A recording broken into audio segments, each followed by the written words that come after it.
Mm.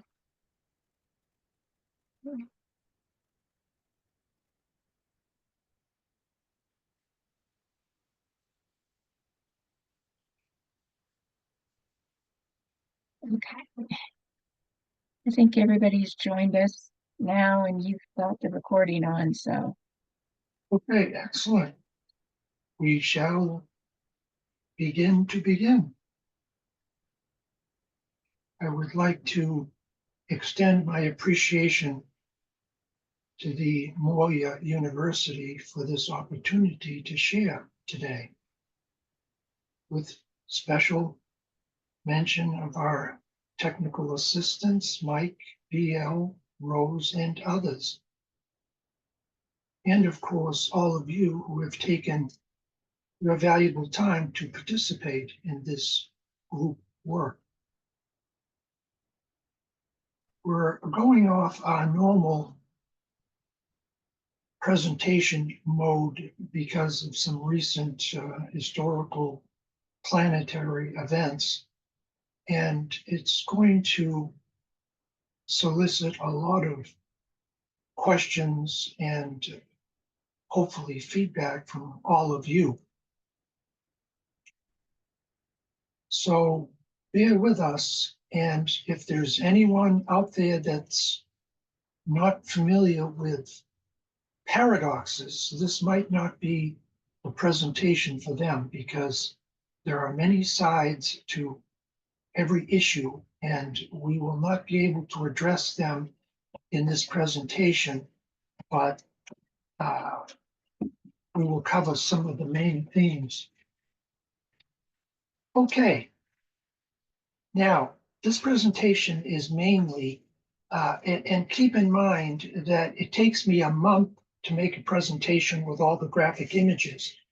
And day before yesterday, I was struck with a lightning bolt that all of you deserved something better or wider or more inclusive than what I normally present. And I'll let you be the judge if this is the case when we're done. But let me just say this.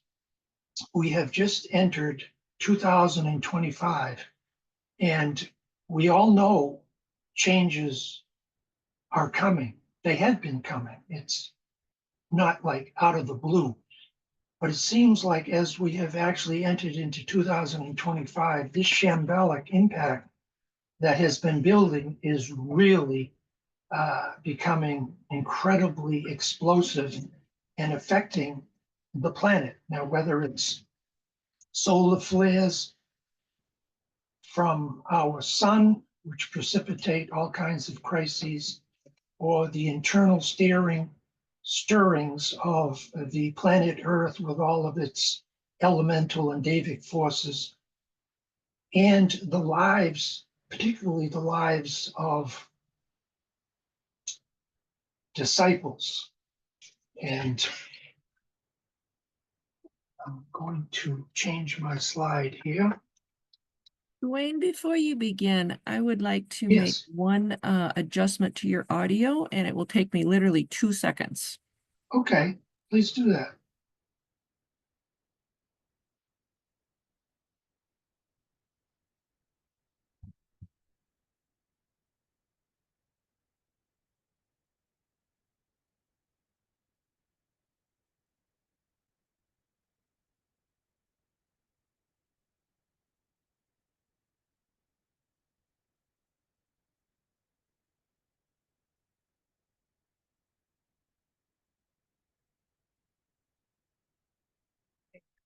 Okay, can everybody hear me?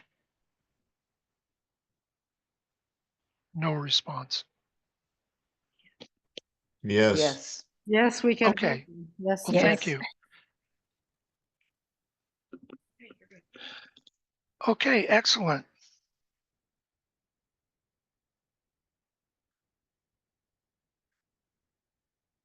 Rose, I can't get these to advance forward.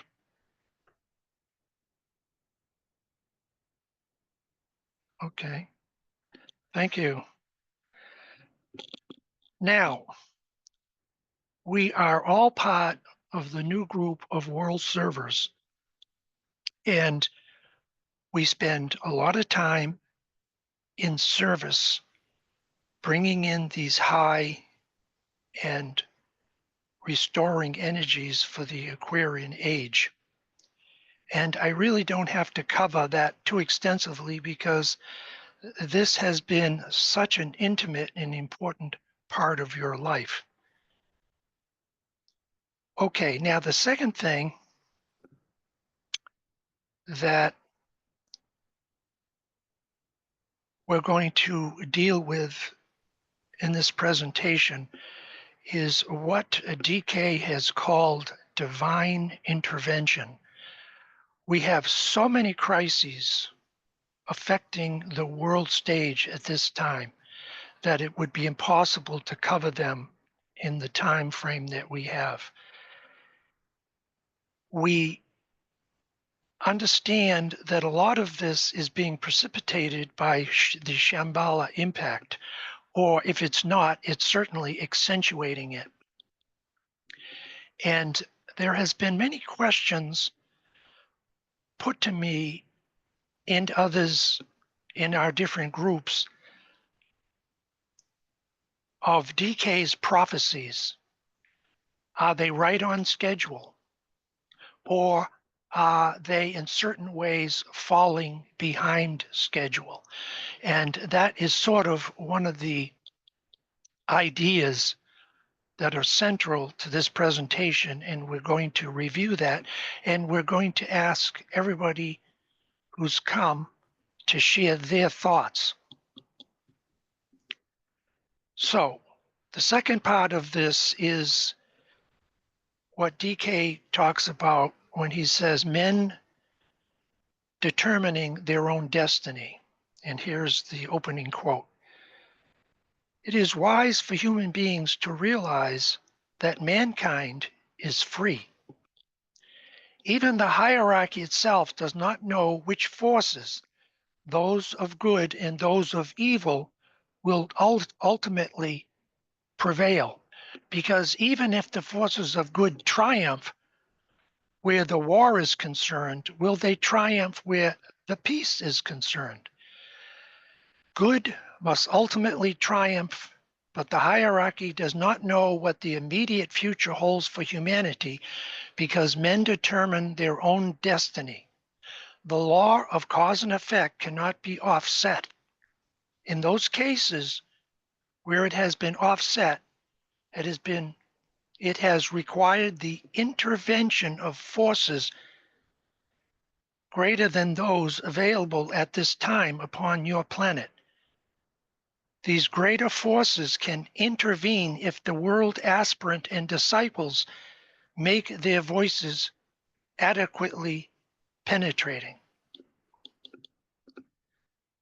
So this is a very important concept because we know, and we're going to explore this, during the Second World War, that there was such a crisis because the Axis forces of evil were systematically taking over the world, that the powers to be, the Logos, intervened on behalf of the Allies to turn the tide of the war towards the forces of light, reconstruction, and good. So it's sort of a paradox. Man has free will, and so if DK, to go back to this idea of prophecy, if DK says that a certain thing is going to happen, he always has that caveat with his cycles that man can intervene and slow down either these cycles, these hierarchical cycles, or men's understanding of them, which can have the same net result. Okay, so let's read another quote by the Tibetan where he outlines this intervention of the planetary Logos himself. Is there anyone out there that would like to read this to the group? I can read it. Thank you, BL. The intervention of the planetary logos himself. It is around these basic ideas that the World War, 1914 to 1945, was fought.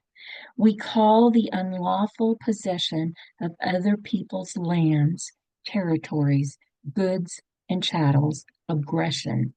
But this is the same thing in principle as stealing, theft, and rape. Today, these evils are not only individual sins and faults, but can be national characteristics.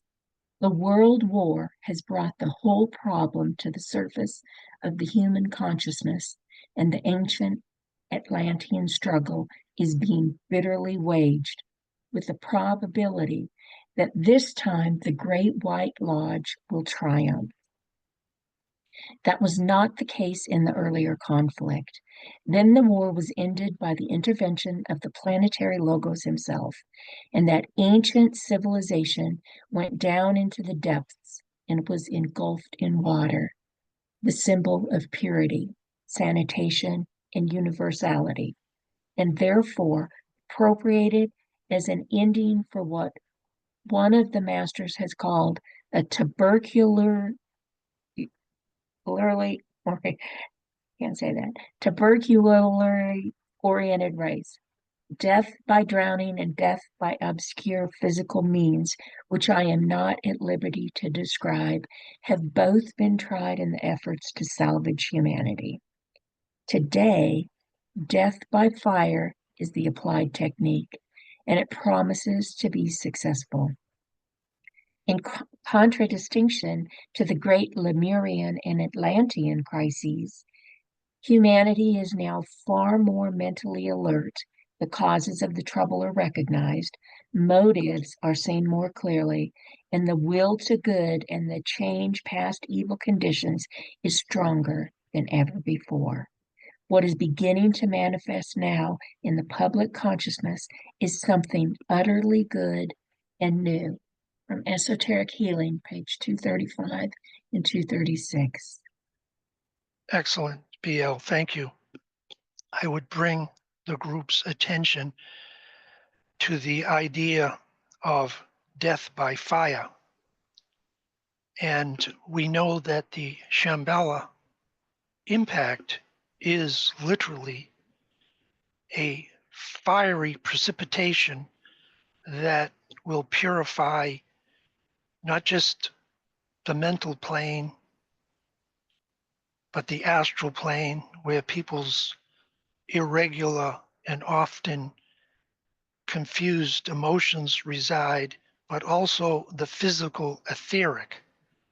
And if you look out at the world at this time historically, there seems to be a real predominance of people's response to these fiery energies. Let us take another quote by the Tibetan, and then we're going to open this up to the group to get some feedback and get some of your opinions.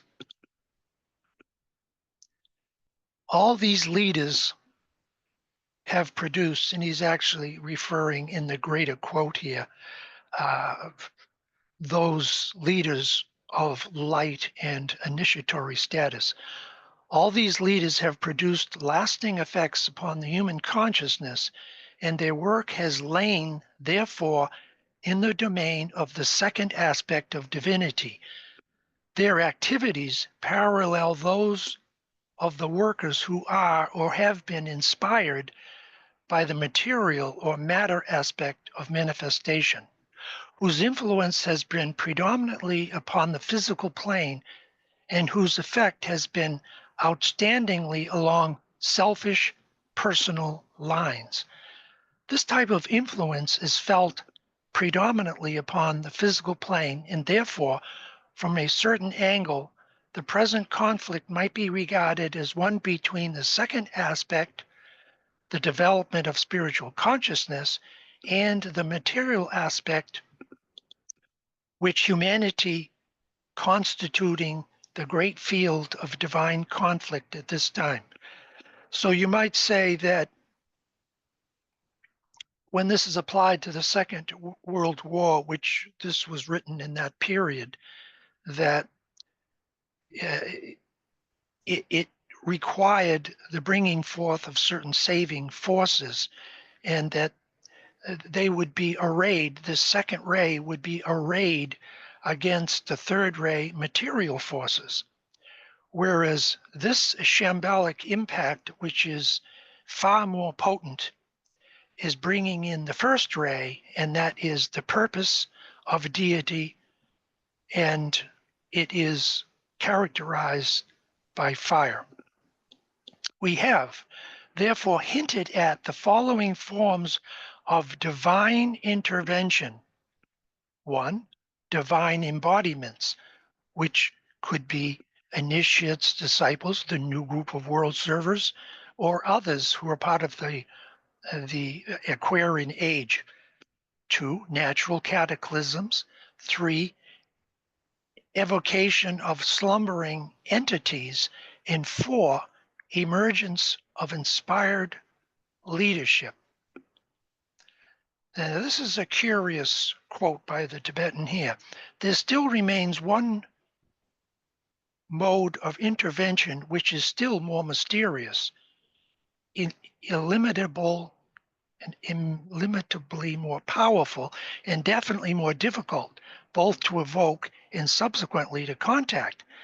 This is the emergence, response, or appearance of the great sons of God who will dwell in sources far removed from our planetary life altogether. This involves the appearance of lives of such stupendous and divine expression and potency that only the massed spiritual purpose of vast numbers of men can be potent enough and far-reaching enough to pierce beyond the veil which protects the earth to those far distant realms where they have their natural and everlasting abode.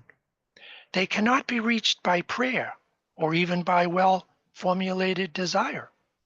The expression of the wish life of the masses, they lie utterly beyond the realm of feeling as humanity understands it, and dwell ever in that high place which can only be reached by intentionally directed, selfless thought. So the question I have to the group is, with these powerful energies impacting and creating all these different types of different divine intervention, divine embodiments, natural cataclysms, and DK says that the last major cataclysm was by water, and the new one will be fire. And I'm not inferring that what he's talking about here is what we're going to be discussing, but there's an element of it. Whenever the first ray is present, you have a breaking down. This isn't just reconstruction of the new Aquarian age that's coming in by the elimination of the old and the antiquated. It is definitely a very destructive process that's attempting to clear a field or of service, or clear the thought forms and the understanding of the new forms that come in with the seventh ray. Because it's not just Shambhala, there are other obvious energies that are part of this reconstruction. So the question I have is, who would like to comment on any of these quotes and any of these different types of divine intervention? Wayne, Yes. while you were talking, and doing the slide, Diana said, do you think that the impact of Shambhala through this purifying fire hit Los Angeles in the United States? Could it be a purifying effect on this planetary heart center? Thank you. That's an excellent question, because actually this presentation is going to move into that. And it was that situation and a few others on the planet that sort of inspired me to make this presentation series a little more user-friendly, a little more contemporary, because everyone knows I really get into some very abstract areas, and they are important because they help each disciple, each one of us move forward to the next level and to be able to serve more fully and more effectively. But we don't want to talk about events that merely happened 100 years ago when it's happening outside our door. All we got to do is look out the window and we can see it in real time, or at least what humanity thinks is real time. Okay, good. That's excellent. And we will be moving into that shortly. But you're entirely correct. The idea, well, let's look at it this way. Let me skip and go into, okay, natural disasters and man-made disasters. Okay, so we can summarize this just generically because there's so many we could never list them. You have the outbreak of infectious diseases, rioting, incidents of mass violence, war, famine, terrorist attacks, genocide, ethnic cleansing, fascist dictatorships, and on a purported natural level, and I use that word carefully because they can be natural, but we know that men's thinking can also precipitate all of these things that I'm now going to share. Tornadoes and severe storms, hurricanes and tropical storms, floods, wildfires, earthquakes, and droughts. So to go back to that last comment, the idea of wildfires can be a part of the intervention, but in what way would that happen? Let's take this Palisades fire. I find it very interesting, just to throw one last thought out before everyone shares their thoughts. I find it very interesting that this fire started in a very exclusive, wealthy area, sort of ringed by the disenchanted and homeless and people who sometimes the only way they can get a cooked meal is to go out into a field and open a can of beans and cook it on a little fire.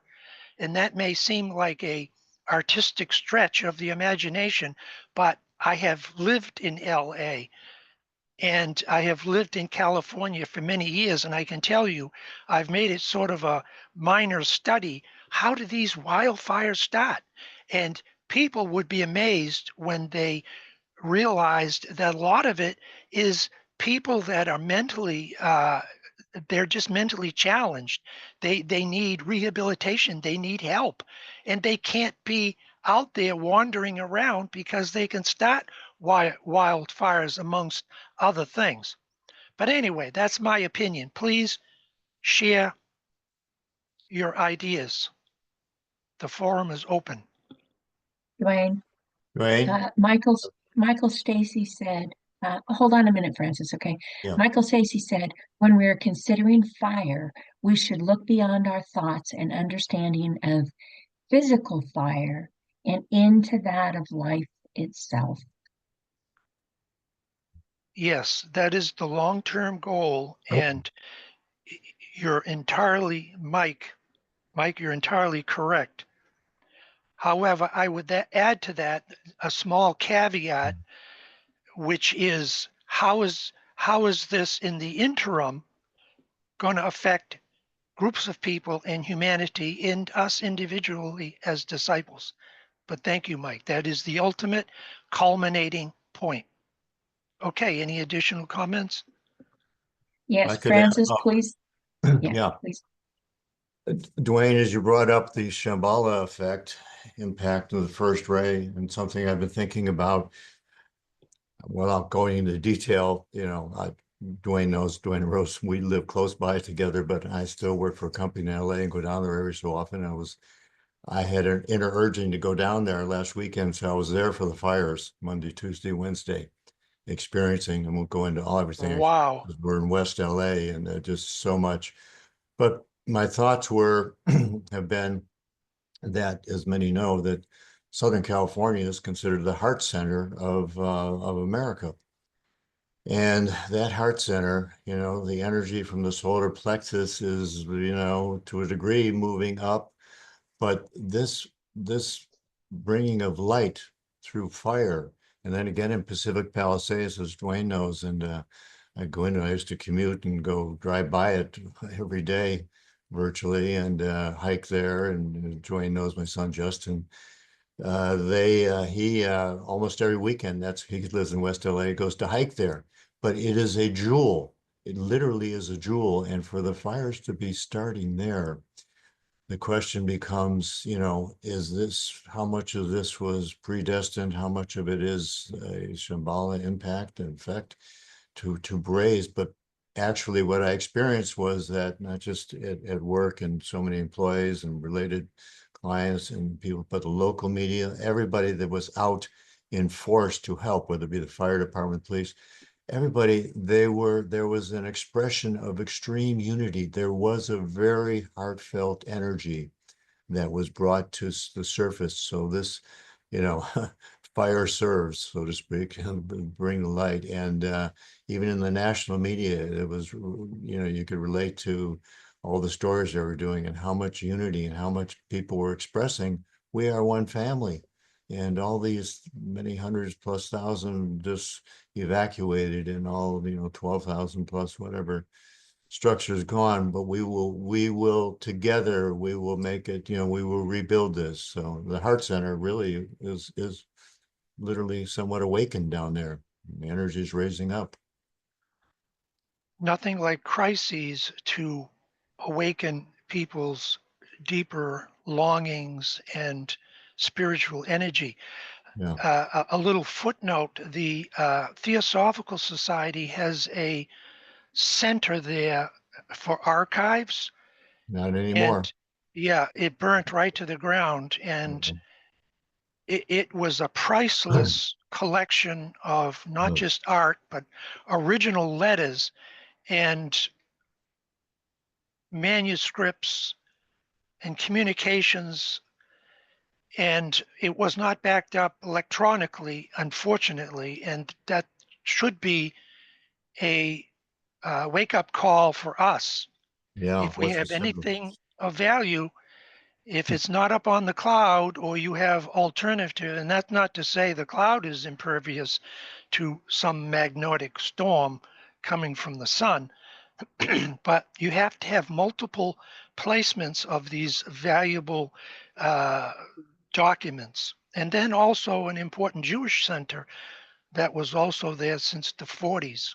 So it sort of hit a lot of people. And then, of course, this Palisades fire it's not even, last time I saw it wasn't even 20% contained.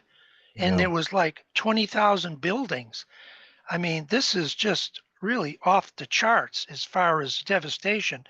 And you bring up some very good insights about the heart and the astral body, perhaps a purification, and what you don't give will be demanded of you.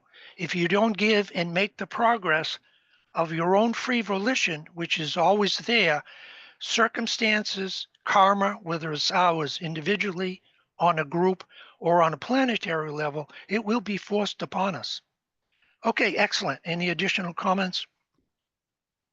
Yes, Nisa, I see your hand. Please hold off for a minute because I got a couple of comments I want to read. Greg says the fire energies that are potentially coming through are a much more directed mystical experience of the solar angels and higher devas, as we will be working with and through with the physical sun cycles. But when we can recognize our relationship to our solar angels in the inner worlds, we are also being given instruction from Sirius and Shambhala itself from the level of our solar system and our solar logos. Here we are learning how to be aware of the triple fires of our solar logos, i.e., the solar fire, electric fire, and the fire by friction. Excellent, Greg. That's a beautiful summary and outline. And I don't need to comment on that because it speaks for itself. Thank you. That was excellent. Anyone else? Yes, several more, and then Lisa, then we have several hands up. Rose says, as above, so below. What happens on the inner planes also can find expression on the physical. Yes, that's excellent. As above, so below. That the And then macrocosm manifests to the microcosm. Excellent, Rose. And then Greg, I think in response to Rose, says, yes, exactly what I'm offering with my comment, that it all begins from within with the higher intentions of the upper planes of our common mental and collective vehicles that are also in the inner worlds as response to the larger expressions of humanity made manifest in our worlds when we individually live, move, where we individually live, move, and have our being. Excellent. That is so beautiful. And that summarizes it so well. The macrocosm being reflected through the microcosm, no break in the continuity of consciousness. Thank you, Greg. Okay, let's go to the hands. We've got 3 hands up, and then I've got some more comments that just came in. So, Nisa, please go ahead. Oh, sure. Just several things came to me. The first one was that, we're going through, we haven't had real rain here for over 200 days. So we're kind of in a minor drought. And then we get the Santa Ana winds fairly frequently in Southern California. So you get these winds coming through, and they were really like hurricane force winds, like gusts of, massive winds. And then all you need is that one little spark. And so on your list here, winds and fires and drought, all 3 of those kind of met. Yes, Yeah. And then the Eaton fire, which is for everybody probably has heard of the Pasadena and the Rose Parade and everything. The Eaton yes, fire is in the above that area. And some man was walking, and somebody asked him if he had any food that they had, they hadn't eaten because they were displaced from their home. Their home had burned. And he went and got hot dogs for them. From that, Oh. from that act, there are now 500 people in Pasadena that are, and more probably by this time, that are collecting, and in the center of Pasadena, people are dropping off loads of water, medicines, clothing. Somebody dropped a whole big load of shoes, new shoes, and it's all a grassroots thing on, social media. And one person tells another. And it's not only open to the victims of the fires, but the homeless for other reasons. Because Southern California, we have a huge homeless population just because the weather's great. And, um, so this huge grassroots response. And there are people that are just working practically night and day to meet the needs from a people to people point of view, which I Excellent. thought, yeah, which I thought, because you had mentioned that, human response, and I just find it magnificently hopeful. Yes, that's very inspiring, Nisa. Thank you for sharing that. And yes, it is the culmination of a number of different things. And if I understand correctly, under certain conditions in the past, a lot of people, before things became too congested, farmers, indigenous groups of people, they used to work around these large uncontrolled fires by doing controlled burns. And if you have an area that is collecting dry wood and brush year after year after year, and there's a fire, it becomes fuel that is uncontrollably explosive. And I was reading that there was this reservoir or lake that California had built to catch all the extraneous rainwater and melt from different mountain ranges to fill up in case of a crisis. Because they say one of the things that became a super hazard is that the hydrants ran out of water.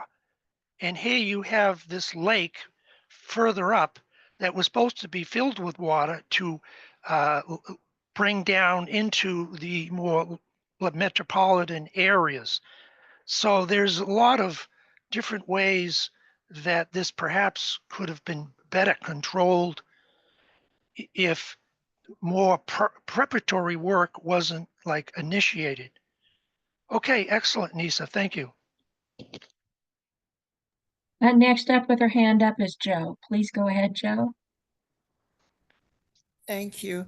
I posted a picture of the Theosophical Society building, and the response has come in from people that I have known all my life, and they represent at least a half a dozen different religious organizations, very disparate, and of course, also universally speaking, people who are involved with nature itself. It's just a very universal response, which the fact that it's global as well, I find that one of the most powerful experiences that we can have is knowing that those who are attuned with one another are coming together in masses from everywhere to be supportive. Yes, that was an excellent ideas. Thank you, Joe, for that share. This attunement of many groups, many people coming together to fill the needs I of forgot their to community. say that Paramahansa Yogananda also has Lake Shrine in that same area.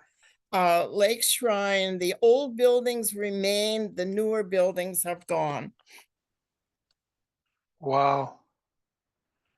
No discrimination by this fierce fire. Thank you, Joe, and that's sad to hear. Okay, excellent. Any additional comments? Yes, Barbara's got her hand up, and then we have a couple of comments after Barbara Okay, goes. Please go ahead, excellent. Barbara. I think this is a strong signal that we have to speed up population of the fifth kingdom of nature, of the spiritual kingdom of the divine human. So it appears that the lower fourth is under attack, one attack after the other. It seems that the fifth kingdom is far away, but actually, I think this is a demand for greater cooperation with the divas, for populating with much greater archetypes of unity and synthesis and working together. So, and I think this is the work that you were doing with this webinar, Duane. Thank you. Well, thank you, Barbara, and I'm in complete agreement that the demand upon us is always becoming more powerful. And if you don't willingly participate in this rehabilitation, it will be forced upon you through crises. And when the reappearance of the Christ takes place more fully, one of the characteristics of that event is going to be the Christ bringing these large groups of advanced devas whose sole purpose is to heal the individual person, the groups with which we work, and most importantly, the entire planet. And this is why meditation, service is so important, because it builds and strengthens that grid, that triangular grid of light around our planetary logos's body, which we call the Earth. So thank you, Barbara. That was excellent. Go ahead, Michael. I didn't know if you wanted to get to the comments, but I guess, what I wanted to talk about is discernment, discrimination, and glamour in regards to this, and actual long-term focus rather than short-term emotional reaction to these situations. We had Hurricane Helene, and those people are ignored. We're going to have this fire, and then there's going to be the insurance issues, and whoever had water rights, the billionaire couple that owns all the water in LA. And something that I've noticed over these crises is that, and I'm not saying whether or not they are actually attached to these things that people are putting forward, but attaching labels or these grand ideas to specific things, which could have been a natural disaster or could have been an actual act of somebody intentionally starting a fire, which I guess is interrelated to the idea that it's being drawn down to the dense physical from the higher thought plane. I'm not trying to discredit that, but I think during these times that we're faced with, what I've seen is a collective failure to really deal with establishing practical solutions. Like, for example, Duane and Rose have land and they're working on a community, there. That's something that we should have been doing 20 years ago. As an esoteric community, definitely 5 years ago, 10 years ago, knowing that these things were coming. But also over these times, with the political crisis and then into the health crisis and then into the wars, I've seen a lot of people wrap the teachings to prove, oh, this guy's evil or this guy's bad and this guy's good and this is part of the divine plan and this is not part of the divine plan. And I think it's important for us to really study our own personal emotional reactions to these situations so that we don't exasperate these crises, because I think we missed some opportunities through these earlier crises to keep this from getting so fiery and stabilizing it. And now we're really gonna, and maybe it was just set to become like this. But, I guess what I'm saying is that we need serious discrimination right now, when we're dealing with what we're being shown or what we're hearing about. And then after these crises end, we need to continue and help in practical ways, not just wait for the next crisis to happen and then say, oh, look, it's a divine thing, or, and I'm really not trying to discredit any beliefs here at all, but I'm trying to say that, there's this, we have to marry the practical to these concepts and watch how we're led from our emotional bodies, and because we've had lots of division and separation and hostility, which really should not have existed between human beings, So now all these things are flaring up in such an extreme way, but it's because we're partially responsible for these things occurring now, and so to make them less problematic in the future, I think we need to, address that glamour aspect and the discrimination, discernment aspect. Hopefully that made some sense. No, that made total sense, Mike, and I appreciate your sharing. Yes, it really does come down to several basic things, and perhaps the most important is discernment and how it applies not just to our group brothers and sisters, not just to our groups, but to ourselves, our motives, how we react to certain events, situations, and the importance, as Michael pointed out, of not prematurely putting labels on people or putting labels, period, because wherever one is found, they're often doing the best they can under extenuating circumstances we may not fully understand. And I'll give you a small example of that. Earlier in my incarnation, I had a business and I worked with a local correctional institution where certain people that didn't do like serious crimes, but they were incarcerated, they would come to my business and we'd put them to work and they'd actually make money, and we try to, in our own little way, try to rehabilitate them. And I recall a conversation I had with one of the individuals, and he said that things could get so bad in his life that he would deliberately go out and do something illegal because it was in the middle of the winter. He had no place to stay and he was freezing.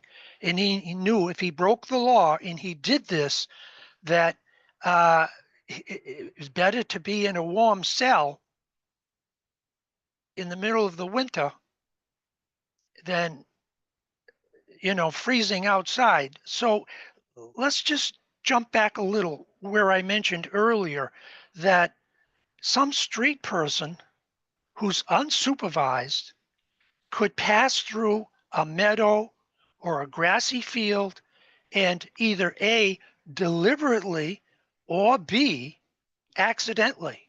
I like to think it would be accidentally, but either way, the net result is the same. You have tremendous, tremendous carnage. There goes, how does that saying go? There but for I goes, anyway, it's an sort of a saying that says, okay, there, that poor person out there could be me, but it's not. I'm here and they're there, and almost like, oh, thank God for my blessings. No, every person on the planet, every group on the planet, however difficult and how we want to label them, are a part of the fabric of deity. And if we don't recognize that, it's always going to be there, but for the grace of God goes I. There's always something outside of us. And we're too tight. We're too crowded together. And what people do affects us for good or for bad. So, Mike, you brought out some very, very important ideas and insights. And yes, Rose and I we have purchased 60 acres of land, and we're converting it into a sort of a place where people can go who have an occult and esoteric background in the teachings. Now, that's not to say people who don't have that in their background will be barred, but it will be a different situation. And all of you, when the time is right, because we have still quite a bit of work to do, would be invited to come out and participate for meditations, group ceremonial rituals, or just the splendor of hiking in the mountains, because it's surrounded totally by the Tahoe National Forest. So thank you, Mike, for bringing that up, because that's something I was thinking about, and this was the perfect moment to bring it forth. Okay, excellent. Any additional comments? Yes, we have a couple of hands, but hands, hold on a minute. Let me get to some of the comments that we've had stacking up. Okay, so Susie said, I believe the Japanese have only one written character, a word, that represents or means the same thing. And our words would be crisis or opportunity.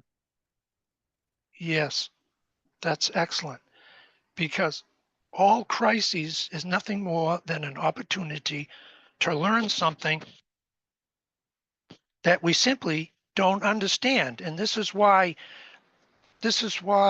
Saturn, who presides over the karmic dispensation in our lives personally and within the group and in our planet. It's the major synthesizing planet for active intelligence in its highest and in its lowest forms. But karma works with the soul, and what it does is it brings forth what is being held in front of us or blocking the greater view of our spiritual development. And once it's dissipated, then Mercury, Jupiter, Neptune, all these higher second ray planets, and Uranus and other ray planets come into effect. But Saturn, paradoxically, kicks in after the third initiation and is very potent at those higher initiations, because whereas in the early stages it relates to active intelligence in the lower mind, then active intelligence in the higher mind, it also relates to the Atmic plane where the will of the Father is known. So all of these forces that seem to trip us up or seem to be arrayed against us are simply tests that, when we understand the big picture and we approach those tests not so much as some great iniquity, but something that's trying to teach us, we will slip through that door of initiation and into wider and more inclusive areas of light and love and profound will. So thank you. Excellent, Susie. It's all about character. And then Ben says, DK refers to the 1859 Carrington electromagnetic solar flare event that set telegraph stations on fire. Would you repeat that again? Okay, it says that DK refers to the 1859 Carrington electromagnetic solar flare event that set telegraph stations on fire. Yes, the Carrington event, if you study the occult path and the ageless wisdom teachings from the point of view of magnetism and electricity, was a huge surge and download of energy coming from the sun. And we've discussed this in earlier presentations, and not at the same potency historically right now, but there is a tremendous swelling of the sun at this time historically, and it is causing huge effects on the animal bodies of people and the animal kingdom at this time. And actually it affects all the kingdoms, but for our conversation here, it affects the animal body and the human body, the etheric body, and the emotions, the mind. So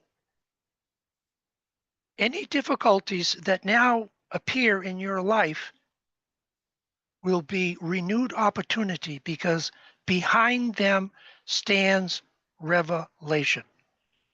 And again, and I apologize for repeating this because I said it before, but it's so powerful, where Rumi says, stop looking for God. God is everywhere.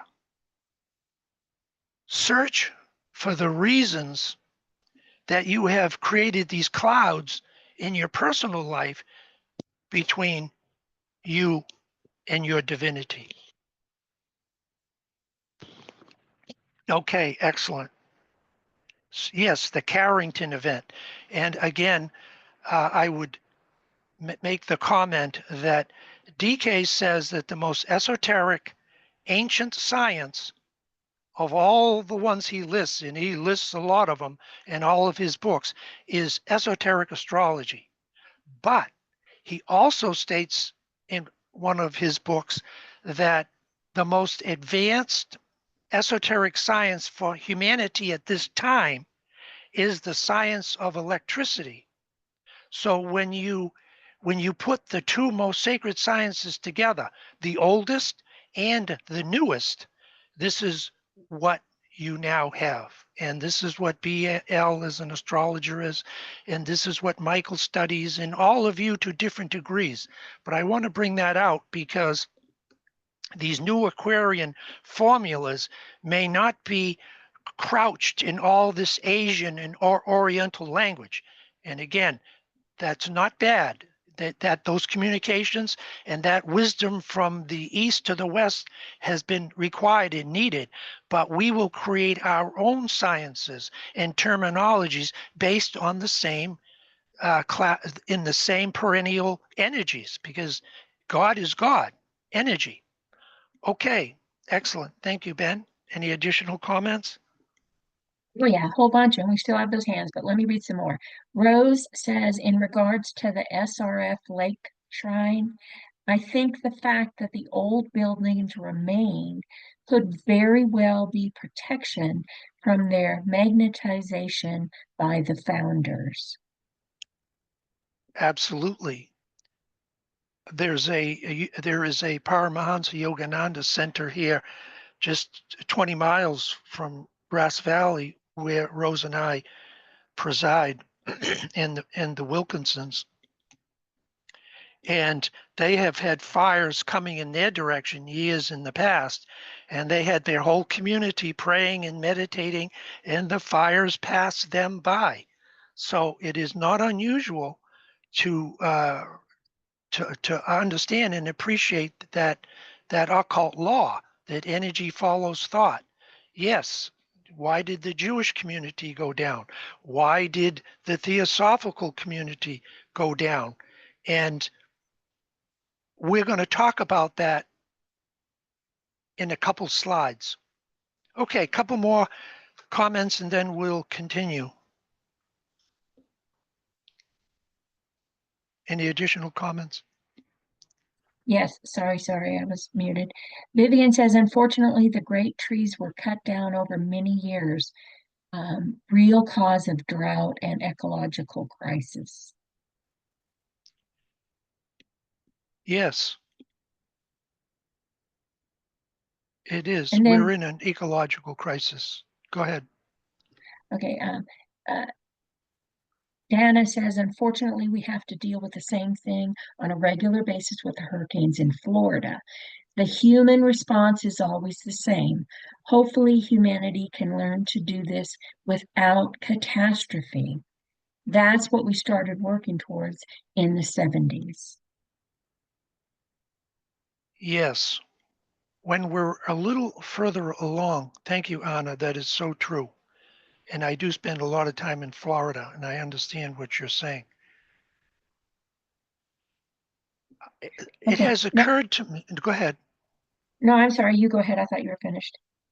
Well, I was going to say, it has occurred to me, and we're going to go into this in a little greater detail in a few more slides, that what would be required for humanity to finally come together, even if it was forced to come together to work to eliminate these different crises that are surging across the planet. And ecology might be one of them. In other words, if there's crises in the United States, and this is something new, this 20,000 premier buildings are going down and the thing is not even under control. There are other crises taking place. If all these countries came together and they said, how can we insulate? How can we work together? Yes, I understand there are many activist groups that are attempting to do this, but perhaps it's not going to happen until they're pushed into it, until they suddenly realize, well, you know, I have this war going on with this other country and we want to kick their butt. But you know what?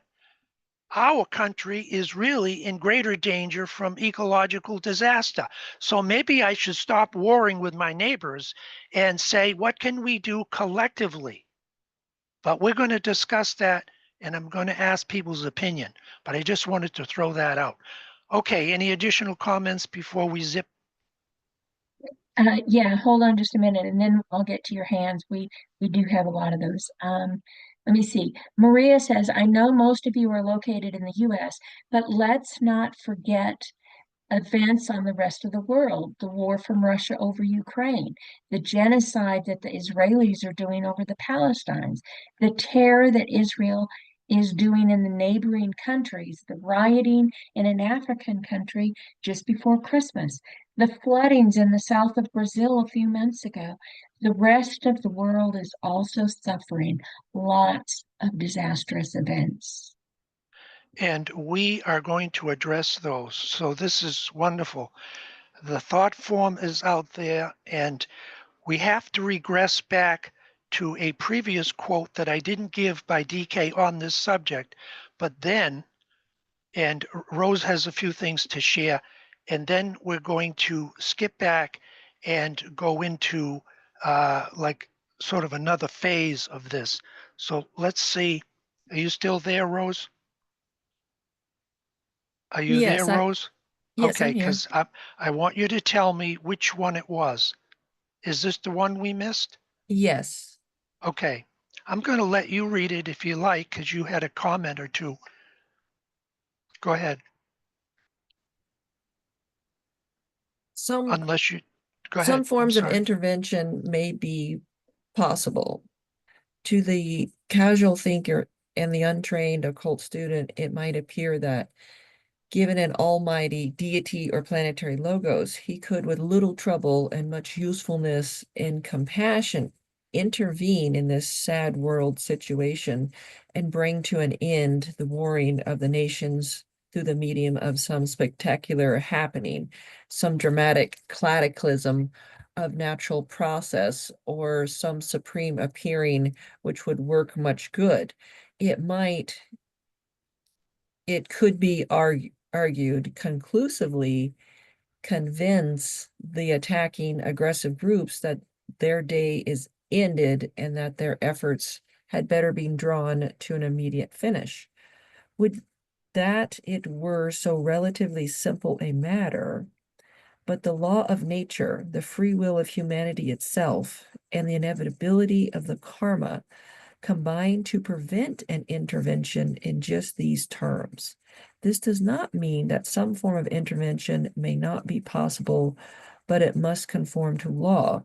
It must not interfere with humanity's right to handle its own affairs, and it must be timed in such a way that the best and maximum results can be attained. Again, from Esoteric Healing 252, 253. This quote goes very close with the earlier one that you were referring to, where there are these extraplanetary forces that can be invoked, but it has to be from the unselfish, united intention beyond prayer and wishful demand. It has to get into that, the will of humanity demanding the implementation of the plan using a collective will. So, but I'll make my comments later, Duane, as you progress. Okay, thank you. Anyway, to summarize this idea of intervention, it depends on the power of the new group of world servers, disciples, initiates, who are paving the way for this descent of hierarchical force.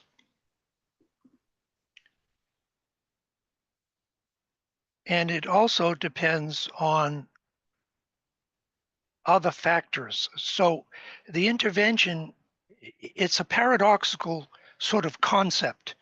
I can see where it could take place under certain conditions, but it would not take place under other conditions.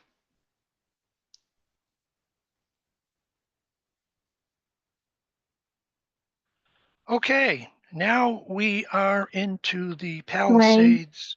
Yes, go Sorry, ahead. we have 3 hands up. Would Well, you let's like do to the do 3 them? hands and then we'll proceed. Go ahead. Perfect. Okay. Francis, please go ahead. Yes, very quickly, as we're speaking and much about the ecological, crisis that the Earth is facing in so many ways. And Southern California was an example of this, with the winds beyond whatever I've experienced down there in the dryness. But it reminds me of there is an ancient Hindu philosophy that the weather patterns of the Earth reflect the emotional and mental state of mankind. And it's always resonated with me, and more so. Absolutely. Energy follows thought. If people have negative thought patterns and negative emotions, particularly on a group level, it can have a powerful effect ecologically on the planet. And on the devas, yes. Thank you, Francis. That's so true. One thing we have to realize as we launch into these fires that are now taking place, and the symbolism behind it, and in other crises taking place on the planet, that NASA and physicists, cosmologists, and this is from conventional science, have indicated that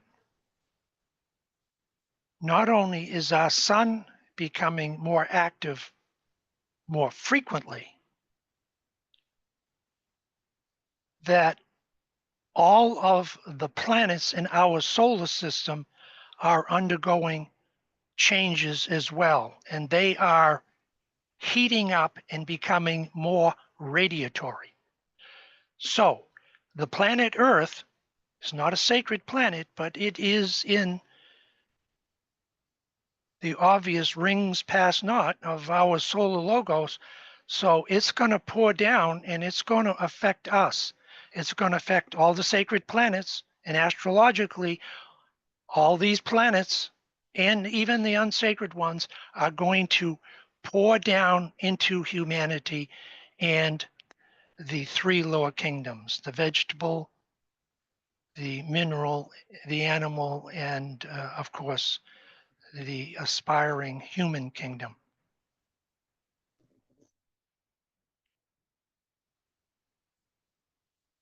So when people argue that the planet is heating up because of humanity's misuse of all these natural resources, it's true. However, it's not the only factor. And I don't know what proportion should be metered out. And it's the reason why we should follow good, sound ecological policies.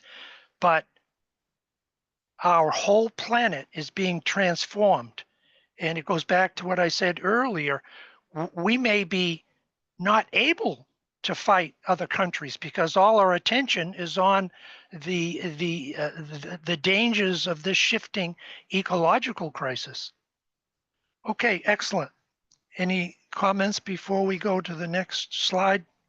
We have two more hands. Please Okay. go ahead, Dana. Yes. Go ahead, Dana. You're on. You must be muted. I'm just trying to, can you hear me now? I can. Okay.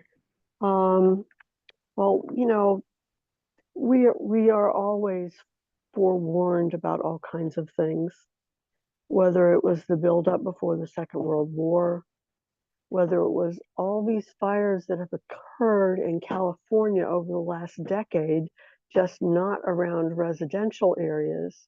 I mean, inevitable, it was going to be inevitable it would be residential at some point, but nobody heeded, you know. So we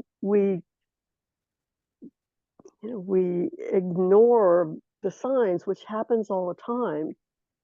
I mean, I keep thinking also of the quote in DK where he talks about that it's not really going to be average humanity, it's going to be the disciples themselves that thwart the reappearance because of their inability to cooperate and work together.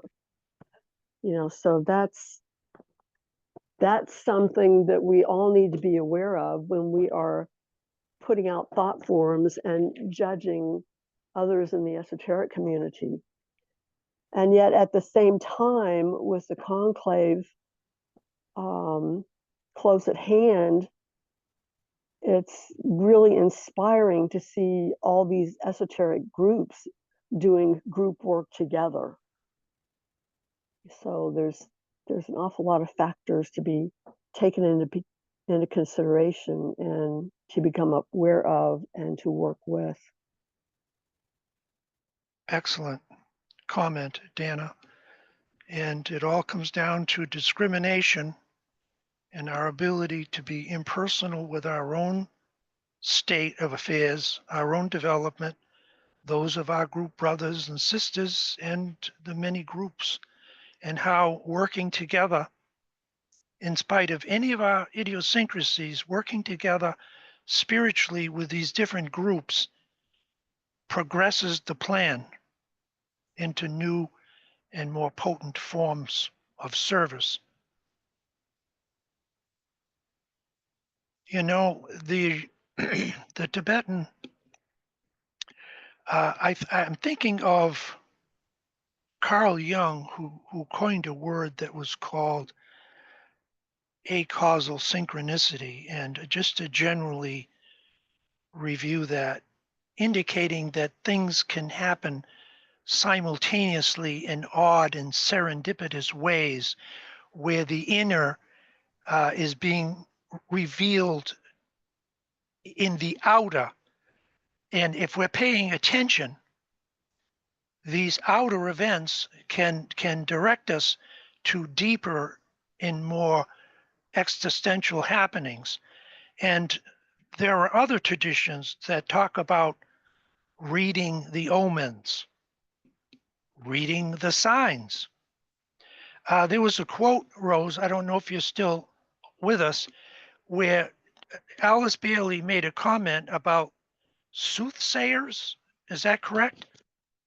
Yes, she did, and Could said you, that they, from the Roman times, that this group would either, I believe it was the same group, would be reincarnating, and they would be the kind of like the message ambassadors for the hierarchy, like 2 times a year around the Wesak or the Gemini full moon, where they would receive and transmit the messages from the hierarchy I think she was referring to the public, and at that time they were in Roman called the soothsayers, but that group would be reemerging in the future.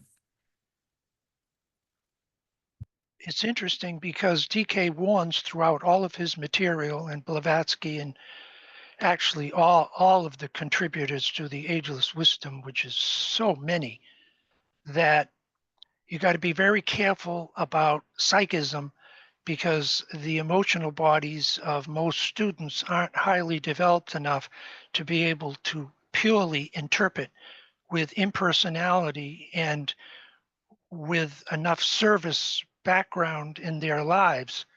Now, that was 75, 100 years ago. And I have no doubt at all that these requirements are now being met. People, and this is true of this group, they've done so much early purificatory work, not only the physical bodies with good nutrition and all the things that we know, but on their emotional body and in their mind. And this is hopefully what we're attempting to do here by, in some small way, continuing this tradition. But psychism is not a negative thing. It is one of the greatest forms of service that you can develop towards your fellow man if it comes naturally and in sync and in parallel with the initiatory experience. Because what it does is it breaks down barriers and it lets you see between cause and effect. You can just penetrate right through all these dark areas that are shut off from us because that type of information is something that could not be healthy to be experiencing at all times. You know, to know what your brothers are thinking, to know the events that are coming tomorrow. So it's a sort of a double-edged sword, but these historical places like the Delphi oracles, where women were trained from early birth to penetrate into the Akashic records or the soul of the planet, the anima mundi, and to and perhaps it was misused, maybe not by the practitioners of it, but the people who control them, military people, political people. But they were able to prognosticate coming events, often with great accuracy. So I just mentioned that because it's a part of human development, but it has to proceed slowly and with great care. Okay, we'll take one more comment or question, and then we will go to the next slide. Okay, Greg, go ahead, please. Yes. What we've been talking about is right now on that level of psychism. I know I'm extremely sensitive on several levels. Not only do I feel it in my body, but also in my heart. And after so many years of working through relating my emotions and my heart body, which is clearly sixth ray heart body. I mean, that's just an aside, but one of the most important things that I've been really confronted, that I've really being confronted with in the last month with our election here in the United States, with the political crisis that are happening, with the world crisis. There are so many of us that are so sensitive that we feel it on a very deep level. And uh, we all, even though we have that ability to feel it and sense it on a very deep level, one of the most important things, and I've been telling myself, well, we always have to do the serenity prayer and understand that we're not all we don't have superpowers and super human powers unless we're really ready to be able to use those. And I mean, in terms of glamour and illusion, so many of us can get caught up in the illusion of these great superpowers that we have. And by golly, if I go do this, I'm going to change the world, or I'm going to change my environment. That is not a reality. It's a reality to one degree, but it is that concept of energy following thought. And so, what I've been really practicing every day, I have to do this because of the super sensitivity. And I know that probably Mikkel feels that, and many of us here in this group are feeling that too. But we are limited. We are human. We are born into these bodies. We have our lower physical bodies, our mental, astral, and physical body nature. And I'm trying to make this quick, but the understanding is there are only certain things that we can control, and being able to accept the things that we cannot change. And maybe right now many of us feel like we cannot change all the craziness, and probably we're right, not from an individual level. So we are learning, we have to be developing an awareness that we can accept the things that we cannot change, but also to keep it in mind with the strength and power of the will to the hierarchy, the will to Shambhala, the will to the transitional changing energies that are happening in the world today, that there are some things that we have control over. But we always have to keep in mind as well that, think about the mother on the plane, and the plane's getting ready to crash, or the oxygen masks fall down. One of the key things they always say, you have to before you can help your child, or the child of your living presence or your living spirit, you must help yourself first. And that means that she has to give herself the oxygen first before she can help her child. And that becomes, in essence, an externalization of what power we do have and what we can do, but also keeping in mind that we as individuals only have a limited scope of power over the world. So whether we're talking United States issues, or whether we're talking the wars in can any of us physically have any power over those wars that's happening in Ukraine, or the people? Do I? We don't. We may, but in terms of, if we do it on a level of group consciousness and group focus, maybe something might emerge.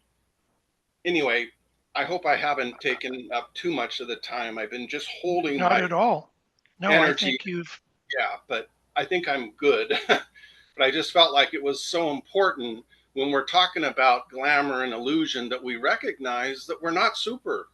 We do have some absolutely. superpowers, but we are limited by our situations, anyway. Yes, the Tibetan states in several places that the most important thing that the disciple or the student of the ageless wisdom teachings can do is to know where they are on the path. Now, not with overriding certainty or absolutely, but relatively speaking. And what you have just done, Greg, is you have demonstrated as a fellow disciple in this group of how this is working for you. And I am in complete agreement. I'm going to regress slightly back because I want to explain sort of a paradox that you outlined on a personal level that's actually taking place sort of on a much higher group level, actually on a planetary level, and it's this. When you study the science of astrology, you realize there's two additional sciences that go with it, and that's the science of triangles, which everyone here is familiar with, and the science of the centers. Now, the science of the centers is not well known for a number of reasons I won't go into, but basically it falls under the category of what DK calls Laya Yoga. And he says this, Laya Yoga, the science of the sacred centers was developed during Atlantean times, but it fell into misuse because the black magicians took it over and they used knowledge of the centers, which are psychic. They have a psychic counterpart, and they used it not for service, but they used it for material gain and for self-aggrandizement. And that was one of the key reasons Atlantis was submerged. Okay, let's fast forward to today. And DK says in this quote that's almost verbatim, he says, but now as we're moving into the age of Aquarius, we have to learn the science of the centers, because it's in linking the macrocosmic centers with the microcosmic centers that initiation occurs. Okay, let's take the planet Neptune, second ray, sixth ray. We can talk about that, and we can theoretically, mentally come up with all kinds of quotes of how important Neptune is as a second ray synthesizing planet in our solar system. However, when you take its note, when you take its color, and you bring that into your meditation when you're aligning, you are building a psychic bridge, a mental bridge between yourself and that entity that exists on a very abstract and high level. And a lot of it is done through psychic energy. It's not just mental energy. It's the astral body in its highest form. Whereas during the Atlantean time, it was the astral body in the sacral center in its lowest form. Keep in mind, there are 7 subplanes, and after you've gone through the 4th, you are now considered an aspirant, and the 3 higher subplanes are only revealed on each level during initiation. So I apologize for this long explanation, but we have to remember, we have to assess, like Greg has done, words. where you are at and what's next for you. And I would simply point out in closing that always search for alternative information. Don't go to CNN or ABC only. Look behind the veil. There are many alternative forms of information that may not be accurate. Compare them, and through Viveka, your discriminating faculty, you will see that there are a lot of really good things happening on the planet that you may not see on NBC or PBS or someplace else. Search alternative information. Okay, so thank you, Greg. That was excellent. And you have such an amazing 5th ray mind, in my opinion, that's so strong. You need to incorporate your powerful emotional nature under the stewardship of that 5th ray. And probably in the last lifetime, you may have been more powerfully on a 6th ray level, and you were given a 5th ray mind. In the 5th ray, maybe a 5th ray soul, I don't know where it is, but you really are an amazing mental thinker. You're very articulate and very clear. Okay, so now we're going to continue to Okay, our next slide. Duane, Yes. before you continue, I wanted you to know Rose has her hand up. Okay, Rosie, you're on. Very quickly, I just want to comment a little bit on this theme you're talking about, Duane and Greg. And I posted a quote in the chat that you're familiar with, Duane, that we were discussing last week about the pain that the hierarchy experiences as they're trying to externalize and work in public expression, and that the lower vibration of the astral plane that is normal for humanity, for them, quote, causes the most acute of pain. And well, I'm going to read it directly if I'm going to quote it. Even though the masters they have to develop forms that are resistance to the pull of this lower vibration because it's humanity's normal expression. Though they cannot absorb or react to it, it can cause them the acutest discomfort and pain. And it's the reason why in the Old Testament they were called the man of sorrows and acquainted with grief. And that reminded me of that when Greg was speaking. And back to Greg, it's kind of like the dual I don't want to say role of the disciple, but paradox of the disciple is because you have this opening heart center and oneness with humanity. And because of that, you all people who are sensitive to the plight of their fellow man feel it so acutely in your astral body and in your physical body because you are developing this love and sense of unity and oneness. But yet within that, and Alice says somewhere else, is why the disciple has to develop that it's detachment, but not coldness. And it's this very peculiar area where you work, where you're so sensitive to what's going on lower wise, which also allows you sensitive to the higher impressions of the ashram. And you have to balance this sensitivity and these forces from the higher and the lower and not get too bogged down with the lower. And yet at the same time, maintain your own dispassion and autonomy. And for me, sometimes I have to just disconnect from the media. But anyway, I just wanted to make those comments. That's excellent, Rose. DK speaks of impersonality, and to be impersonal doesn't indicate that you can't feel other people's discomfort or your own. It just means that you're not devitalized, you're not rendered impotent. In other words, you can't act because there's so many conflicting things going on. And to go back to what Rose and what Greg and others have said, the group is critical for passing through initiation. We often overly characterize it as an individual thing, but it is not. Each person in this group is moving forward through the portal of something new and creative.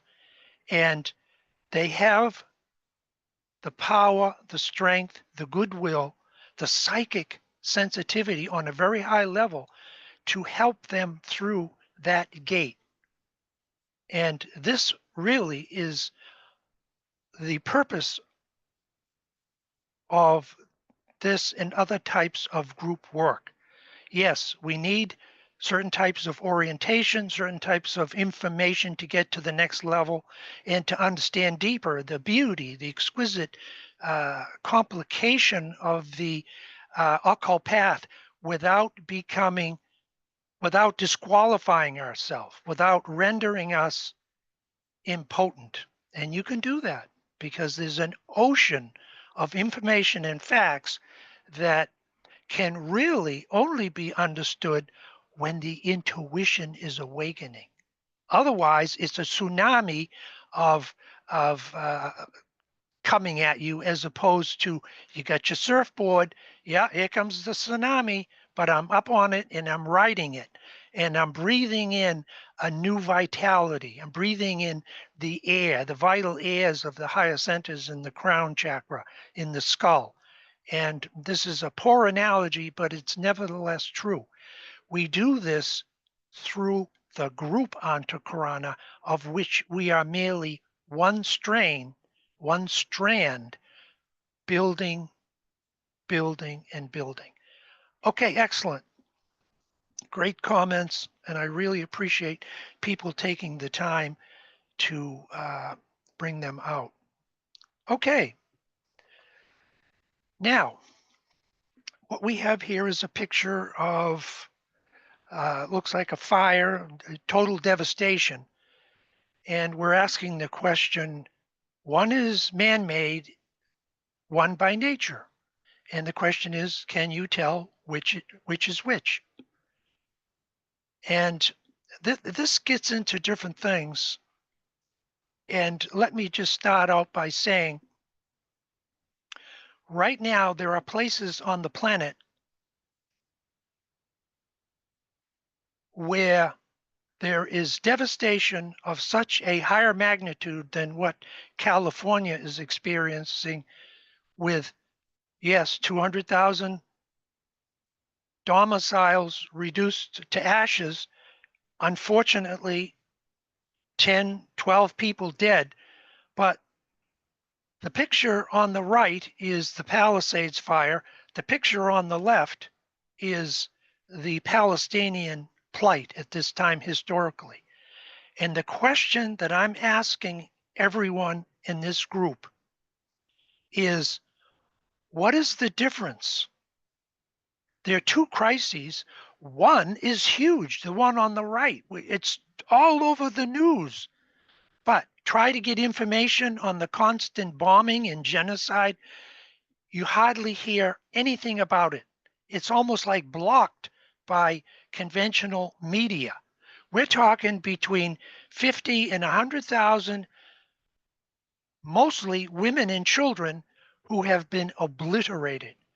Now, I'm not picking on the Israelis or the Zionists, because there are many other examples I could be using where there's what I think an imbalance.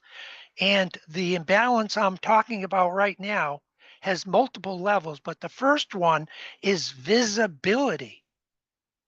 So I know that all these very well-to-do people in the Palisades, many of them are environmentalists. Many of them have nonprofits that uh, help the Palestinians and many other humanitarian projects. So don't take any of this as a criticism, but I find it really interesting that this devastation would happen to one of the most creative, affluent, influential areas. There isn't anybody in that area who's going to come back to this devastation the same person.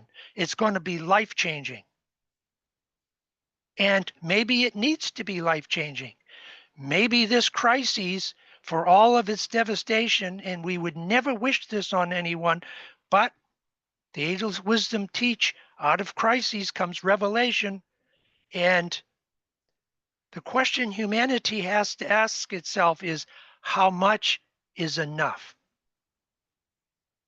Sometimes we have to experience what other people are experiencing on the other side of the world. And again, I'm not saying this is any great truth I'm revealing, but something to think about. Okay, so we're going to open this up to any comments, because I'm trying to bring this whole thing right down onto a granular level.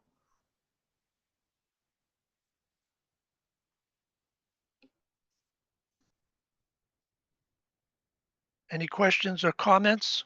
Was it Heidi? Who was it that brought up this very question earlier, just a few slides back? Okay, we have a whole bunch of comments that happened before that we didn't get to. Let me see if I can run through a couple of those. Michael says the Western nations are now meeting up with what has been ongoing in many developing nations for decades or more in places like Africa, a near millennia. And many of those crises outside the US and West have been exacerbated by the Western nations as well. A good query to ourselves is, why are certain crises or certain states of suffering more valid or less valid than others? Yes, the uniformity of suffering is a keynote. If you study the conditions in Africa, and this is just one small segment, you'll find that a lot of the crises is the result of colonization that took place by many European countries in Africa And now the Africans want to be independent and have their own autonomy. And this is where a lot of wars and crises are taking place. And we have to always remember here in the US that we were colonialized at one time. And yes, there's a lot of good things that come out of colonialization. So don't get me wrong, I'm just speaking in generalizations. But we were under the thumb of the British. And what did we do? We fought back. And yes, it'd be nice if we could all sit down, have tea, and carve it up and give everybody a piece of what's legitimately owned. But that's not where humanity is at. And I think we've made a lot of progress, a lot of evolutionary development since 1776. Okay, thank you for that last comment. That was good. Anne says, some people attending today know this, but Tuya has a daily short meditation, spiritually demanding help for humanity, and it's called the 12 Heartbeats of Peace meditation. It takes place each day on WhatsApp at 6 p.m. UTC. If you would like to join us, please contact Michael Crow, and he can add you to the WhatsApp app group. It lasts in total about 20 minutes with 12 minutes of silence within the meditation. Excellent. And Tulia's work is so important. And I like to think in some very small way that we're reinforcing that, we're supporting that. And yes, please participate in Tulia's 12 heartbeat work because it is profound. And then Asha says purification by fire. I saw a satellite picture showing 3 fires that started at the exact same time. Reminds me of the Hawaii fires. Regardless, it's purification. Good news is that the door to evil has been closed at a level of cause. This is etheric remnants as humanity resurrects super fast. That is so true. And there are people who have indicated that some of these fires may have been arson, but we'll see. And they've offered, I think, $100,000 to anybody who can offer up information of an arsonist that turns out to be accurate.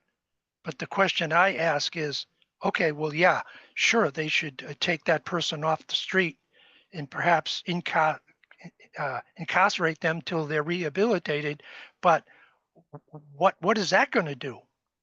Some street person, now it could be some terrorist group. I mean, I don't know. I don't want to get into too much speculation here, but maybe if that money was put into more preventative, we got to take care of these street people. And I know in California, they're working towards that, and it's not going to happen all at once. But you cannot divorce yourself from the people across the street who are hungry and you're living in a $5 million mansion, or even you're just middle class. Okay, any additional comments?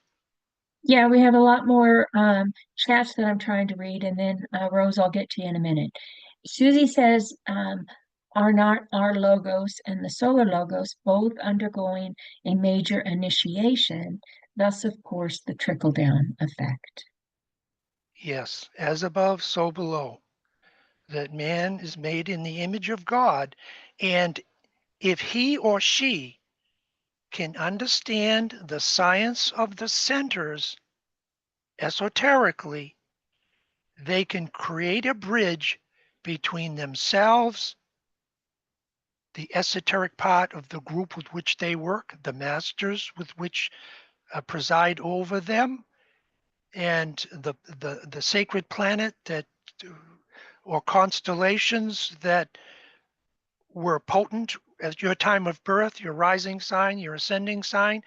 All these teachings and all this information that I have given out on the centers with color and sound and geometry may appear to be isolated and unconnected, but as you will see in the next few presentations, we are going to sort of zero down on your ray chart and give each person an opportunity to take their unique rays with their colors and build their Antakarana bridge with a new vitality. And this is not to replace anything that you're already doing, because what you're doing is working and that's good. It'll just be a small addition that you might find very helpful. And that's coming in the next couple presentations. Okay, so any additional comments? Yeah, we got a couple, and then Rose has her hand up. Vivian says, I find it interesting that the film industry was centered around Hollywood, influencing our aspirations. Yes, the movie industry, and I spent 2 years out in Glendale with Glenda Christian, if any of you know her, and she was plugged in to the entertainment industry very, very deeply. And I had a chance to see that there were a large minority of people who were trying to get away from all these horror movies and creating these movies where women were just denigrated to such low levels. It was just so pathetic. And now there has been a revolution, the Me generation, the Me revolution, and other ones trying to restore autonomy to the beauty of a woman, not just physically, but emotionally, psychologically, spiritually, and their rightful place in the hierarchy of things. And well, anyway, that's another whole subject, and you could see I could get into it, but I'm not. So, yes, lost my train of thought. Next question, Okay, comment. Susie says, can you give an idea on divine indifference? I have an idea that detachment, dispassion, and divine indifference cover perhaps the three planes of our consciousness. Yes, they're words that can be used interchangeably, but when you get into the occult teachings on a more minor, I should say a more articulate level, they are different. I would say that when a person begins to become soul conscious, it is only then that they can have divine indifference, as the Tibetan in the Ageless Wisdom outline. It's not something you can create by the personality. Well, yes, okay, I don't really need to watch this violent movie. I can watch another one. Okay, we can say that's a conscious choice, and we should make that conscious choice. But the real change comes when you are beginning an alignment with your soul. And the reason for that is because the soul light comes down, and to quote the Tibetan, grips its instrument. I love that word. And it seems so out of place. You think of, oh, all these waves of loving light coming down, making my life so beautiful. Oh, life is good. It grips you. And part of that dynamic of gripping is that your mind is no longer on your body, on your emotions, on your lower mind to a large degree. You always have to have those three lower vehicles, like Greg eloquently outlined earlier, but they almost become unconscious. They become automatic.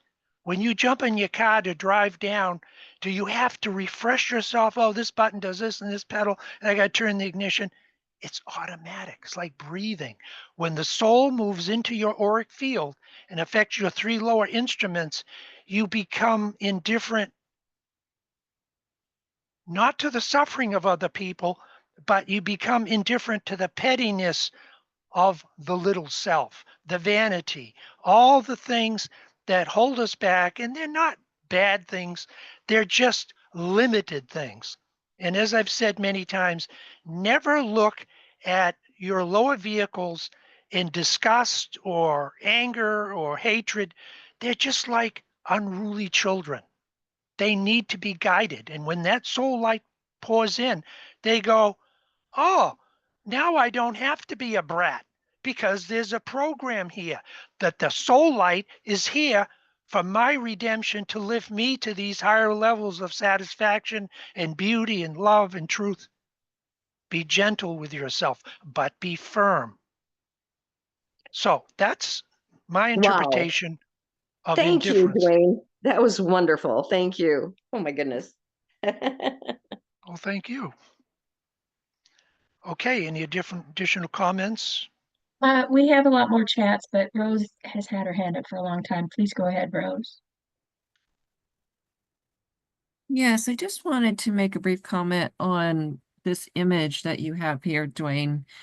And a few things come to mind. One is how, I guess, I don't know what you want to call it. I guess the destruction of the form is this great equalizer. It doesn't matter if you are Palestinian in Gaza living on, $2 a day or have a $20 million mansion in the Palisades. It's the two, I mean, there is still a difference because one, your shelter isn't being bombed and you have probably clean water to drink. But other than that, there is this equalizing effect. And in some way, you almost wonder if when things become too imbalanced, and not to say there's a harm that somehow California is karmically responsible for what's going on in the Middle East, but in general, there's like a symbolism that when things become too imbalanced, there becomes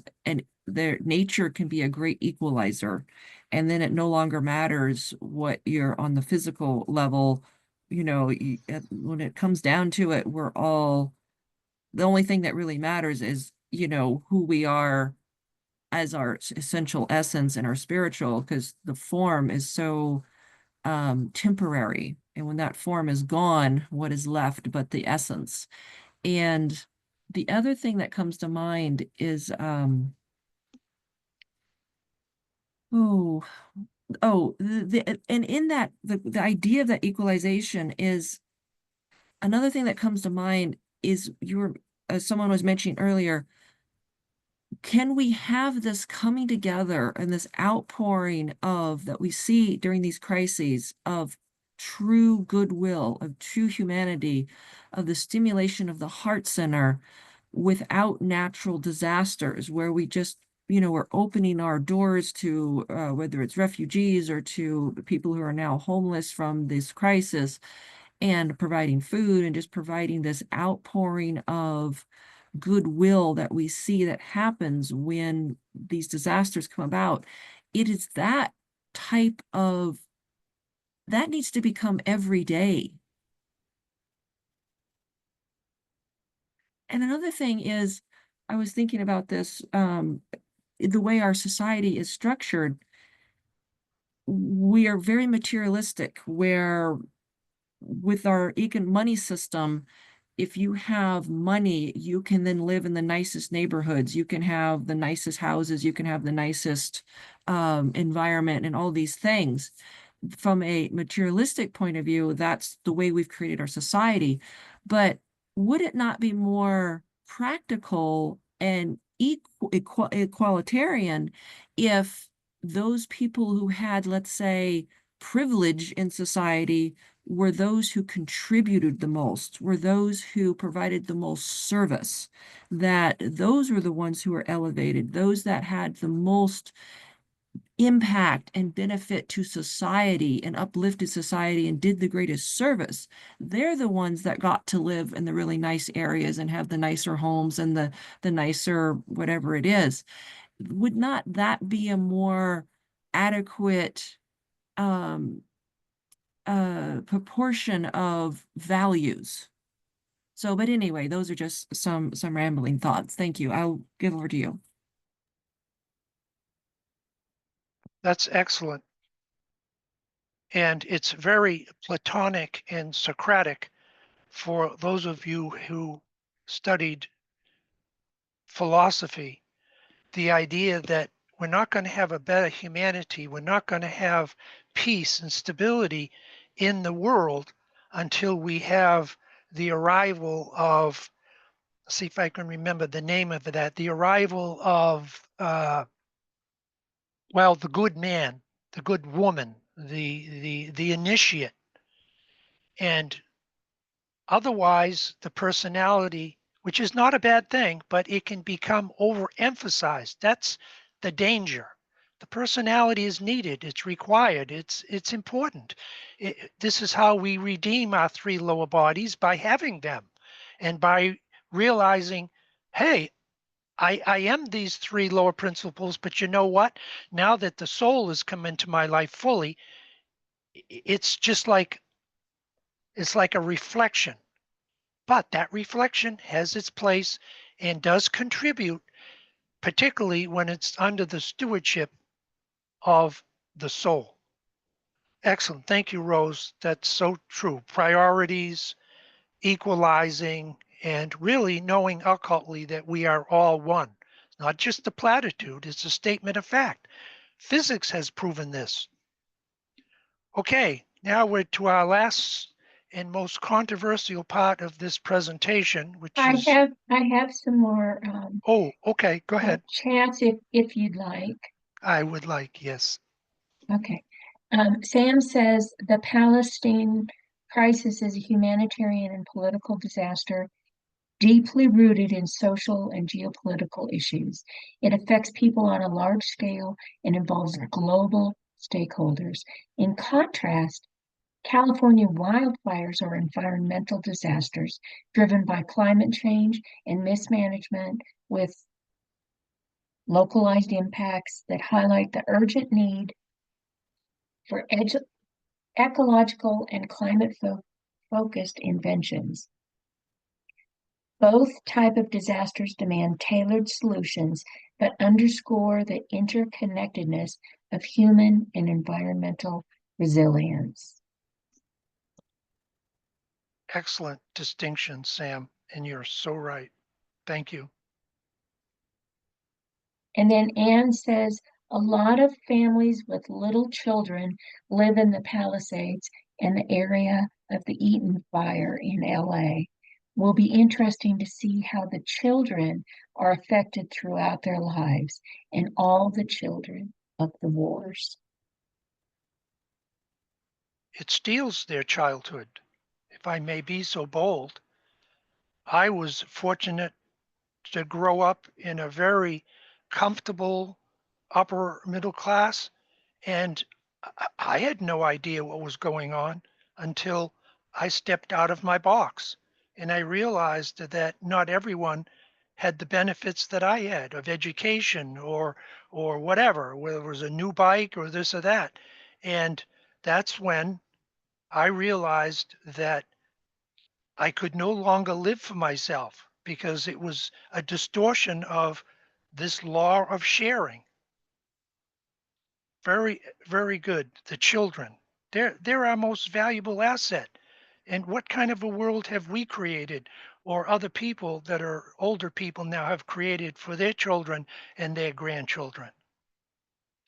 Okay, let's do one more and then we'll... Okay, that's all we've got right now is one more. Francis says so much conquering and colonization has been fully prevalent in the Piscean age, which is why all of humanity must embrace right human relationships to truly enliven our transition into the Aquarian age. Excellent, Francis. Thank you. That's a very astute observation. Fear is what motivates most countries. The fear of not having enough natural resources, the fear of another country invading them. And this is the purpose of the reappearance of the Christ, amongst other important things, to eliminate fear. this is where the angelic and Davic kingdoms come. They don't experience fear as man does through his lower astral body. And the reappearance of the Christ will no doubt work on the fear of death, which is the greatest fear, and that fear affects all other fears. The fear that I am not going to have enough. My group is not going to have enough. My country is not going to have enough. Yet, when you look at the resources, if they were divided more equally, as AAB says, an externalization of the hierarchy, there would be no need of wars because that fear would disappear because everybody would be giving according to their needs. Now, this is not some huge communistic manifesto. It's just practical, everyday observation. It's called sharing. And one of the things we will find as time goes by is that there are these new alternative forms of energy that have been deliberately held back because of certain power brokers and corporations that are making so much money, they don't want to allow these new types of energy systems like Tesla was developing to take over their position of wealth and power. Okay, now we're going to jump to the last slide and into some really interesting things. Now, before we read this last quote by the Tibetan, the group will recall that I earlier said that there were two powerful themes that were running through this presentation. And one of them is that there may come crises on the planet, maybe an asteroid will whack it, I don't know, where all this squabbling amongst themselves, all these different countries will say, look, we got to get it together here or the whole planet is going to disintegrate. And it would be a much more advanced understanding of ecology as we now do, and there would be a much greater sense of cooperation. It would unite the whole planet. Pipe dream, vague, abstract, hope, wish, expectation, perhaps. Now, the other one, and this is what we're going to go into, and if this gets too much for anybody, feel free to disconnect because this is new territory for me. Is it possible that we live in a universe that is inhabited by extraterrestrial beings or life forms, and they may have been in contact with us subjectively, like telepathically, maybe even psychically, and that they're trying to turn the tide of humanity's movement into total disaster back on some solid, substantial rails. And that if that doesn't work, these extraterrestrials, could come into our system, onto our planet, and like all these other interventions that we've outlined, is it possible? In other words, I'm not saying anything here is a fact. I'm just saying as a possibility could say, look, we've had enough of this and we're not trying to colonialize you for space beef. We don't want to hurt anybody, but we're not going to allow you to nuke the planet, which seems to be the direction you're going in. And with that, I now want someone to volunteer to read this quote by the Tibetan, because it talks about the evolution on other star systems, other planetary systems, in a very guarded way. And we're going to talk about it. Who would be like to read that for the group. Michael Stacy, I are re- you volunteering? Yes, I am. Thank you, Go ahead, Michael. You're please. on. In my last instruction, I made the statement that meditation was the major creative agent in the universe.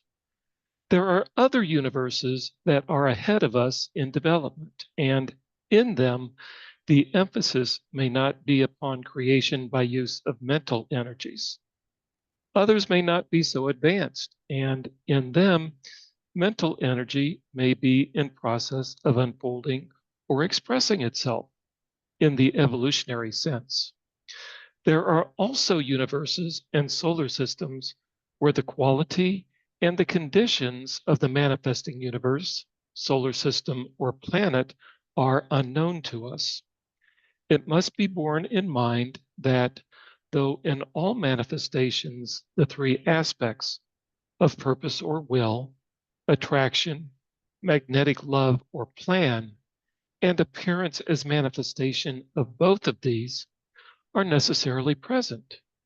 The manifesting entity responsible for these expressions of divinity may work through and occultly declare conditions and qualities of which we have no experience or knowledge. We may possess utterly no idea in the highest flights of our abstract thinking, and this includes the most advanced thinkers upon our planet, of the nature of the impulses and concepts which animate certain universal creators. Ponder on this. Thank you, It's Michael. Excellent. it's very interesting how uh, some scientists, particularly physicists, are hypothesizing multiverses. Yes. And to me, I have this impression that what we consider our universe is just a bubble within space itself, space which is boundless and immutable. Absolutely. I have read this quote at least 50, 60 times, and I am just in awe. Because if anybody misses, I mean, some of this is crouched in very symbolic language, but other parts of it is really quite clear that there are all these life forms out there that when you look up and you see these stars and constellations, these stars are beings of such advancement, and they in many ways they have planetary orbs floating around them. It would be the ultimate of vanity for any person or humanity to think, oh, we're the only ones here. You know, we're unique, we're special. That's really an old thought form, and it's dying quickly because of the things that Michael mentioned, these new breakthroughs in science and physics, multiple levels, string theory. Study that, and you will not come out the same person, because it alludes to exactly what the occult has been saying for thousands of years. But I find this particular statement, it must be borne in mind that through all manifestations, these three aspects, will, love, and italicized, and appearance as manifestation of form of both of these. In other words, it doesn't seem illogical to me when I read this that there are many civilizations out there that are far more advanced than we are. And if they wanted to send some craft, whatever that would be, certainly wouldn't be like my little puddle jumper out in front of my home here. They could come right down and say, enough is enough. And how I'm presenting this is, maybe, is it possible that that might be required if conditions continue to disintegrate. And again, I think there's a lot of good things happening, but there's a lot of destructive negative influences, and we might need a different type of intervention. So I'm not in any way stating this is a fact. I'm just saying, is it possible? And I want to hear feedback from the group. Duane, if I may share, my wife described an experience that she had through meditation. And this was before I met her. So, but she, part of this experience was being presented with the multiverse. And she asked, is there life out there? And got back kind of a cosmic belly laugh, because not only is everything alive, the universe is alive, but each universe is life itself. Absolutely. Excellent. Your wife is obviously very smart and also very intuitive. So thank you. Thank you. And I have added to this presentation a link to Dr. Stephen Greer, who talks about a program he's developed called Disclosure.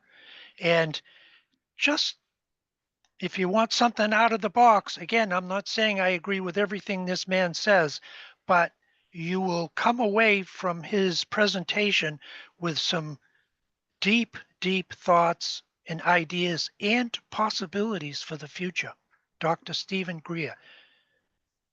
Is that in one of these slides, or did I leave that out? Mike? I didn't see it in the slides. You didn't see it in the slide. Okay, if somebody could put that in the chat. It's called Disclosure by Stephen Greer, PhD. And it'll come right up.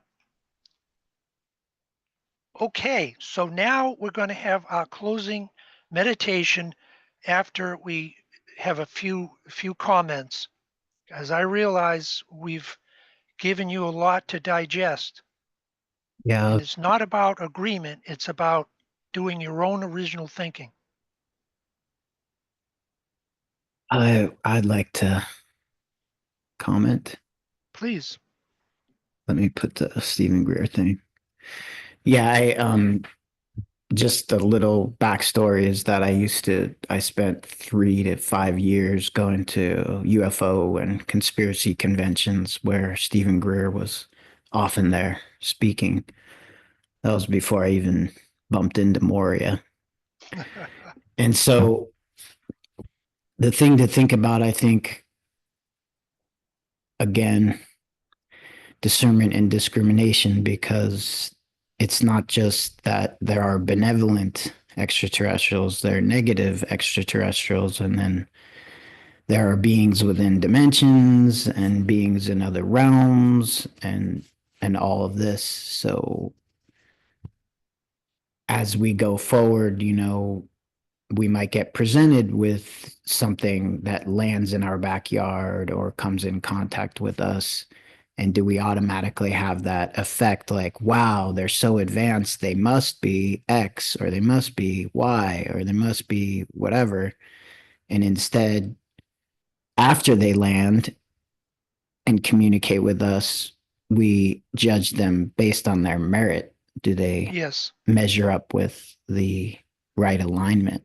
Like, I don't know if anybody's ever watched Earth Final Conflict, which was Gene Roddenberry's last TV series. And in it was this contrast between this communal species and humanity. And they actually landed on the planet, and it's like this melding of this, but they have the same conflicts, and then dealing with on the multiverse level, we're in a certain timeline right now that isn't as sacred. as maybe another timeline or another universe or another parallel reality. And so anything that's coming in is probably going to not be as, you know, benevolent, so to speak. And I don't know if an intervention, I kind of think that humanity, I know this may sound really messed up, but I think humanity probably should have like been stunted in the 50s. And we really shouldn't have allowed to go further just because we're just repeating Atlantis all over again. And it's not like we'd be ending. You know, we've got millions and millions of years ahead, so we just reincarnate and, you know, restart the process. It's not like this is so amazing what we've done. There are other places that have much more advanced. So the idea that there are not other life forms in the galaxy is pretty much like thinking the Earth is flat, in my opinion. You know, the idea that that people have the thought that there are not other life forms that have visited the planet that throughout history that have intervened, that have affected it, and you know you have that crossover there also with the I guess the different like I think some of the conflicts on the earth presently have to do with the fact that there is a hybridization there's been interference, you know, over time. And so there was the natural evolution of the indigenous earth people. And then there are those who either come in because their planet are wrecked or they get drawn in here for whatever reason and they have a more advanced, maybe mental, and then they start advancing, but they're not connected as much to the heart. I don't know, like as far as interventions, there are beliefs that there were extraterrestrials that intervened in nuclear missiles that were launched, you know, back in Excellent. like even the Manhattan Project. But again, it's back to this concept like when we're faced with these things which are going to come in, if a fleet of spaceships that look like extraterrestrials landed in the backyard, would you automatically think they're evil, gonna eat your brain, or that they're angelic?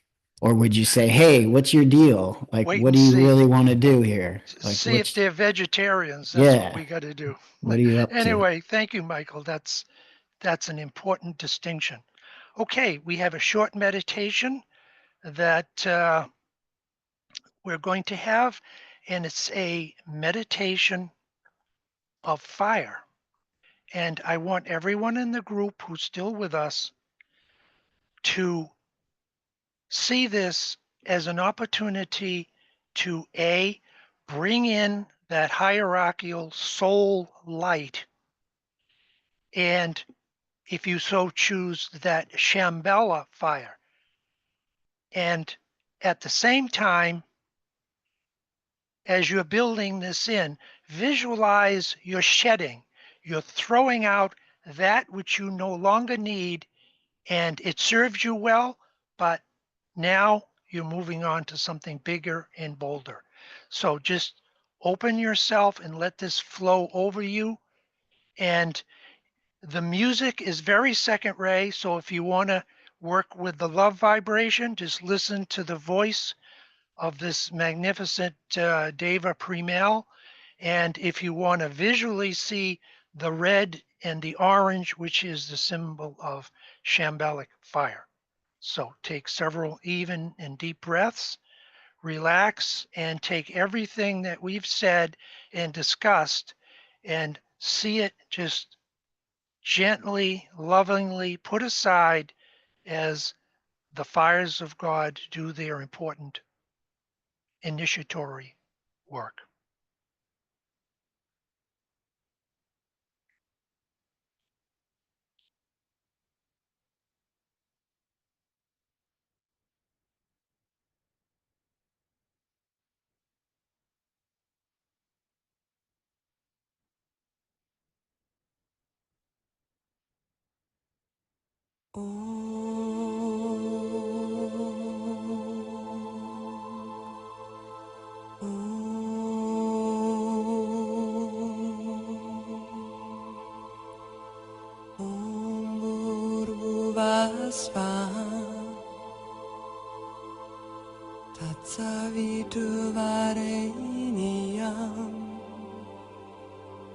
Bargo devasya limai Yuyona prachodaya Bhuvasva Tatsaviturvareniyam Bargo devasya limai Yuyona prachodaya Bhuvasva Tatsaviturvareniyam Bargo devasya limai Yuyona prachodaya Bhuvasva Tatsaviturvareniyam Bargo devasya limai Yuyona prachodaya Bhuvasva Tatsaviturvareniyam Bargo devasya limai Yuyona prachodaya. Excellent. I appreciate the extra time to bring in that meditation because it really is the frosting on the occult cake, as they say. So thank you all for coming and contributing and adding your fire, your light, your wisdom to this group progress. Love and light.